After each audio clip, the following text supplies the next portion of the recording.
Marami pa ring lugar ang walang supply ng kuryente dahil sa pananalasa ng superbagyong Uwan. Kung ganyan, makakapanayan po natin via Zoom ang Public Relations Officer ng National Grid Corporation of the Philippines o NGCP na si Ms. Trish Roque. Ma'am, magandang gabi po sa inyo. Magandang gabi po sa inyong lahat at sa ating mga taga-subaybay. Well, ma'am, kamusta po yung kalagayan ng mga power transmission lines at mga substation matapos po yung pananalasa ng bagyong Uwan? Well, unti-unti na po tayo nakakapag-restore ng ating mga transmission facilities na naapektuhan nitong si bagyong Uwan. As of 5 p.m., nakapag-restore na po tayo sa mga probinsya ng Nueva Ecija, Aklan, Aurora, Cagayan at Quirino, while ongoing pa po yung ating restoration efforts sa may Quezon Province, sa Camarines Sur, Albay, Sorsogon, Camarines Norte, Pangasinan, Nueva Vizcaya, Ifugao, Mountain Province, Benguet, La Union, Abra, Isabela, and yung natitira nating linya sa may Northern Samar. Okay, ma'am, ano po yung mga lugar na wala pa ring supply ng kuryente sa ngayon at alin pa po yung kasalukuyang inaayos? Well, yung nabanggit ko po kanina, itong Quezon, Camarines Sur, Albay, Sorsogon, Camarines Norte, Pangasinan, Nueva Vizcaya, Ifugao, Mountain Province, Benguet, La Union, Abra, Isabela, and Northern Samar. Yung ilan po dito parts po nitong mga probinsyang ito ay wala pa pong transmission services. While sa may Camarines Norte po ay talagang totally unavailable pa po yung transmission services natin dyan. Okay.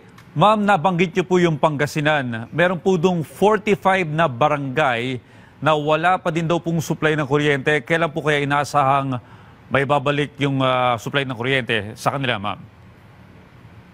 Well, meron na po tayong na-energize na ilang mga linya na nagseservisyo sa ilang mga electric cooperatives sa Pangasinan. Partial na po yung ating transmission services sa Pangasinan. Pero kung wala pa pong kuryente sa kanilang mga tahanan, pwede rin pong makipag-ugnayan din po sila sa kanilang mga electric cooperatives, kasi maaaring natapos na po yung linya ng NGCP, pero kung hindi pa po maayos yung linya ng mga distribution utility, ay wala pa pong makakarating na kuryente sa kanilang mga kabahayan. Okay, ma'am.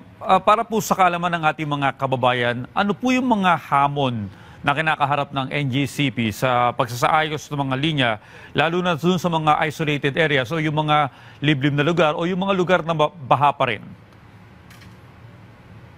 Well, una po, nabanggit nyo na rin yung access dun sa lugar dahil kung binabaha pa po yung lugar, mahirap po yung marating ng ating mga line personnel.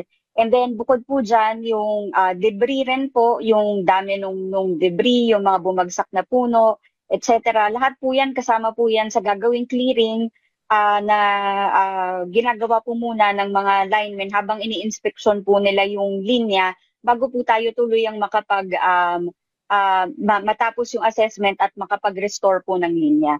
Mm-hmm. Okay, matanong ko lang po, ma'am, meron din po ba tayong tinatawag na mga mobile generator sets? I think more on sa distribution utilities po ang mga mobile generator sets dahil bilang ang NGCP po ay power transmission highway po, transmission lines lang po kami.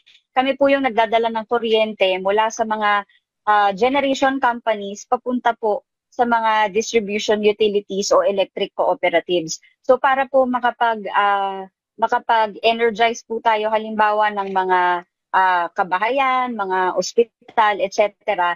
Yan po ay sa may bahagi na po ng mga distribution utilities. Right po, ma'am. Bilang panghuli, ano po ang inyo pong mensahe sa mga consumer na wala pa ring supply ng kuryente hanggang sa ngayon? Humihingi po tayo ng konting pasensya sa ating mga kababayan. Of course, we are doing everything that we can po para makapag-restore na po tayo agad. Actually, mula po kagabi, parang almost 100 transmission lines po yung naapektuhan nitong si Bagyong Uwan. Pero ngayon po, nasa around 20 plus na lang po yung affected. So, tuloy-tuloy po ang isinasagawang restoration activities ng NGCP sa ating mga linya para po meron na pong daanan ng kuryente papunta po sa mga distribution utilities at electric cooperatives. At mula po doon, hopefully matapos rin po agad ang restoration ng mga DUs para po makarating ang kuryente sa mga kabahayan.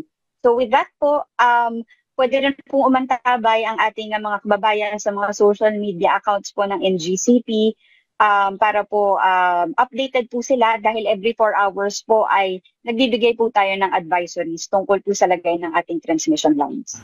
Alright, maraming salamat po sa lahat ng impormasyon. NGCP Public Relations Officer Trish Roque.